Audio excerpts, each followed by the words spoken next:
நல்ல ஒரு அஃபோர்டபுள் ப்ரைஸில் வந்திருக்கு ஒரு பெஸ்ட்டு ஒரு செமி சில்க் கலெக்ஷன் இதுதான். நல்ல சாஃப்டான செமி சில்க் இது. கலர் ஷேட்ஸ் வந்து ஒன்று அவ்வளோ யூனிக்காக ரொம்ப அழகாக இருக்கும், ஐ கேட்சியாக இருக்கும் உங்களுக்கு. இதில் பார்த்தீங்கன்னா இந்த ஷேட்ஸ் எல்லாமே நம்ம வந்து ரெகுலர் டிசைன் இல்லாமல் அன்யூஷுவல் கலர்ஸ் தான் வந்திருக்கு. இதில் ஒரு லைட்டு ஒரு ப்ரௌன்லேயே வந்து ஒரு டியூவல் டோனில் வந்திருக்க ப்ரௌன், இது டீலில் வந்து டியூவல் டோனில் வந்திருக்கு டீல். சரி பார்டர் வந்து நல்ல ஒரு ஆன்டிக் ஸ்டைலில் வந்திருக்கும் உங்களுக்கு.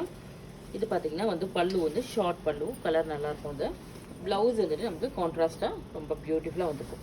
இந்த சாரீஸ் வந்து நம்ம வெளியில் வந்து ஒரு அவுட்டிங் வேர் பண்ணிட்டு போகிறதுக்கும் நல்லாயிருக்கும், கிஃப்டிங்க்கும் ரொம்ப நல்லாயிருக்கும். ப்ரைஸ் வந்து 980, ஜஸ்ட் 980 தான் உங்களுக்கு தான். அதனால் வந்து நல்ல அஃபோர்டபுள் ப்ரைஸில் வந்திருக்கு ஒரு பெஸ்ட்டு கலெக்ஷன் சொன்னாங்க. நல்லா ஷைனியாக இருக்கும். இதெல்லாம் வந்து உங்களுக்கு கலர்ஸ் நிறையா இருக்குது. இதில் ஜஸ்ட் நான் ரேண்டமாக பிக் பண்ணியிருக்கேன் உங்களுக்கு. Light blue and dark blue அவ்வளோ அழகாக இருக்குது பாருங்கள், செம்மையான கலர். ஒரு இந்த கலர் வந்து நீங்கள் வீடியோவில் பார்க்கறதோட நீங்கள் ஸ்ட்ரைட்டாக நீங்கள் ஸ்டோருக்கு வந்து வாக்கின் பண்ணி பார்க்கும்போது ரொம்ப பிடிக்கும் உங்களுக்கு. ஏன்னா அந்த கலர் காம்பினேஷன் அவ்வளோ ஒரு நல்லா ப்ரைட்டாக எடுத்து கொடுக்கும்.